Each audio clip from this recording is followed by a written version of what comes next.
Hello everyone, welcome to Sanjay Suman classes.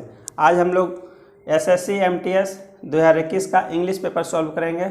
इसका exam जो है 26 जुलाई 2022 को फर्स्ट शिफ्ट में हुआ था। तो देखते हैं पहला क्वेश्चन। तो ये जो है कॉमन एरर से रिलेटेड सवाल पूछा गया है। एक सेंटेंस जो है 4 भागों में बटा हुआ रहेगा, 4 पार्ट में।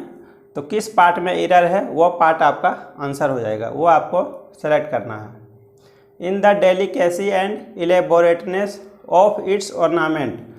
तो डेलिकेसी का मतलब हुआ सुंदरता और इलेबोरेटनेस का मतलब हुआ विस्तृतता, विस्तार, कितना विस्तार है।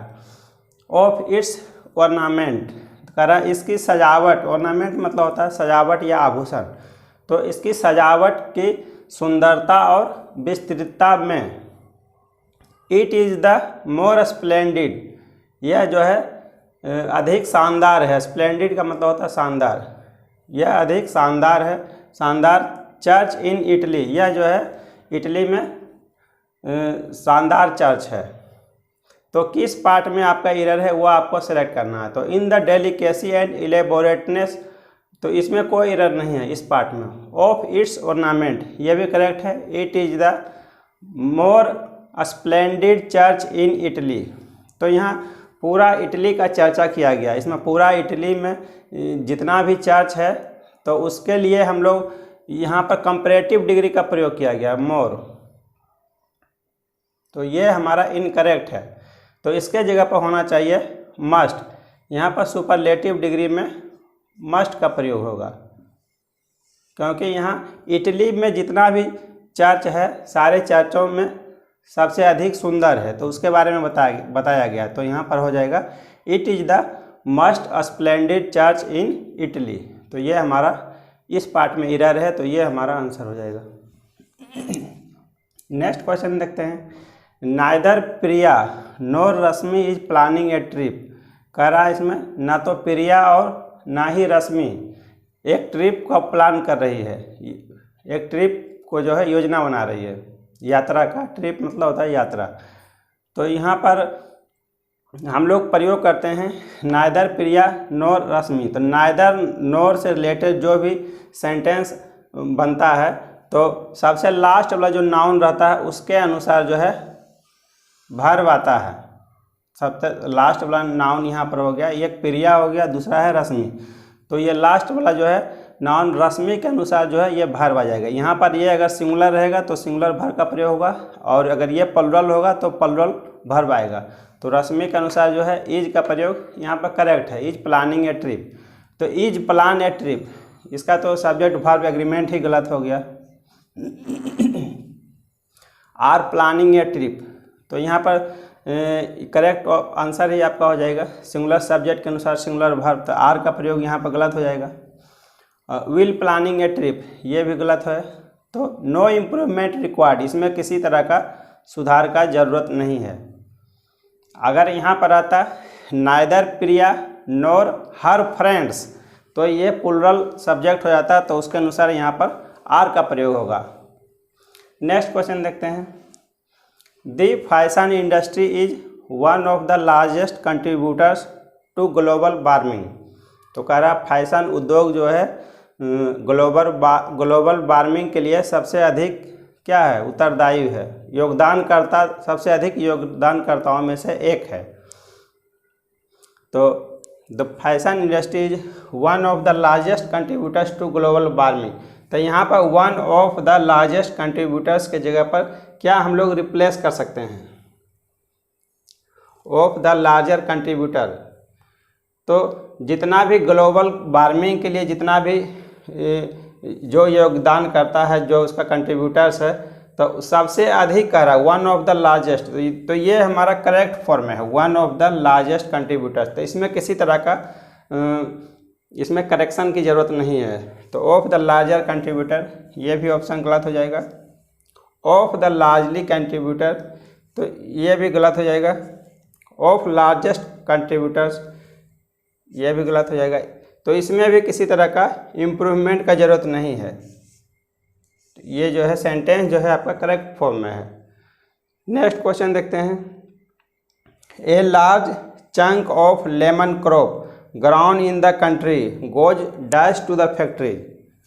कह रहा है a large chunk of lemon crop, तो कह रहा है लेमन का जो है नींबू को जितना अधिक उपजाया जाता है, crop ground in the country देश में जितना उपजाया जाता है, goes dash to factory, factory में क्या जाएगा, तो डायरेक्टली यहाँ पर होना चाहिए, फैक्ट्री में सीधे फैक्ट्री को जाती है, तो यहाँ पर प्रयोग हो जाएगा डायरेक्टर, इसका भी प्रयोग गलत हो जाएगा, डायरेक्टिंग ये भी गलत हो जाएगा, डायरेक्टेड ये भी गलत हो जाएगा, तो ये हमारा करेक्ट आंसर जो है डायरेक्टली हो जाएगा। नेक्स्ट क्वेश्चन देखते हैं। If broadly beneficial immigration is to be sustained, immigration का मतलब होता है अप्रवासन। कह रहा है यदि मोटे तौर पर लाभकारी अप्रवासन इज टू बी सस्टेन्ड, लाभकारी यदि मोटे तौर पर लाभकारी अप्रवासन को जारी रखना है, सस्टेन्ड का मतलब होता है जारी रखना, तो डेस्टिनेशन कंट्रीज गंतव्य देश मस्ट एक्नॉलेज, तो गंतव्य देश को जो है स्वीकार करना चाहिए, acknowledge, and dash the real risk that it raises, और क्या जो वास्तविक समस्या उत्पन्न होता है, जो कि उत्पन्न होता है उसको क्या करना चाहिए, यहाँ पर फिल इन द ब्लैंक से रिलेटेड पूछा गया है। तो एड्रेस, एड्रेस का मतलब होता है पता लगाना,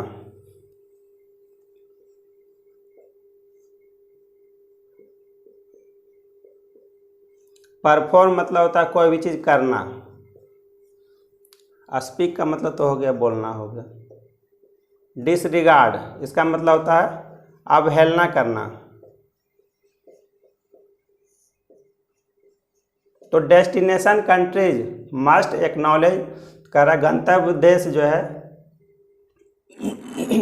स्वीकार करे, और क्या गंतव्य देशों को अवश्य स्वीकार करना चाहिए, and dash the real risk that it raises, तो पता लगाना वास्तविक समस्या क्या है उसका पता लगाना, तो यह and address the real risk that it raises, ये हमारा इसमें करेक्ट आंसर हो जाएगा।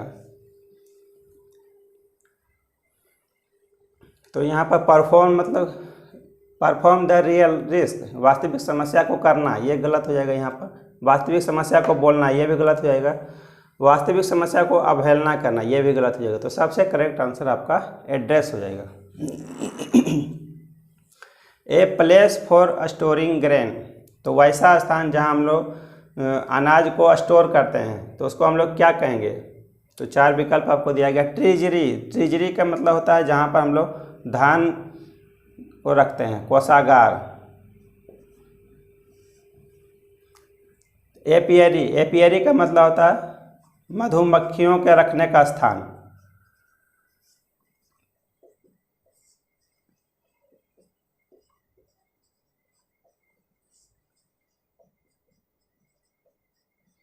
और एवियरी, एवियरी का मतलब होता है पक्षियों के रखने का स्थान।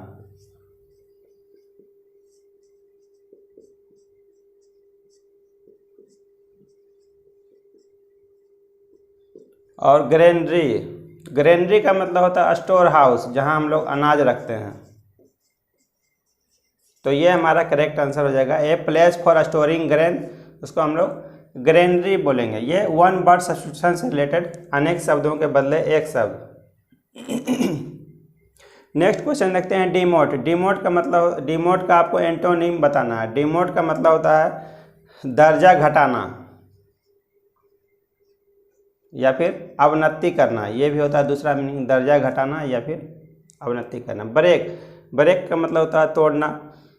डिसरिगार्ड, तो डिसरिगार्ड का मतलब होता है अवहेलना करना, ये पहले हम लोग देख ही चुके हैं, अवहेलना करना। एलिवेट का मतलब होता है ऊपर उठाना। सेक, सेक का मतलब होता है बर्खास्त करना।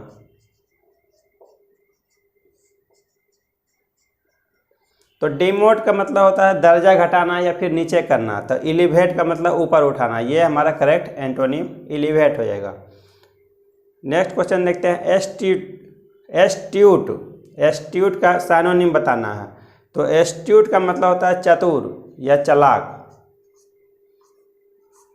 तो श्रीयूड का मतलब भी होता है चालाक।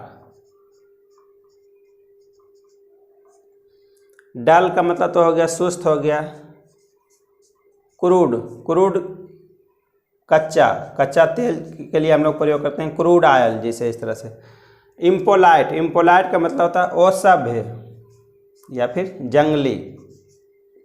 तो एस्ट्यूट का मतलब चतुर होता है, तो इसका साइनोनिम इसमें आपको बताना है। तो श्रीयूड हो जाएगा, इसका मतलब भी चालाक होता है। तो इस तरह से हम लोग इंग्लिश पेपर को सॉल्व करेंगे। अब आगे हम लोग देखते हैं नेक्स्ट क्लास में। Thank you for watching.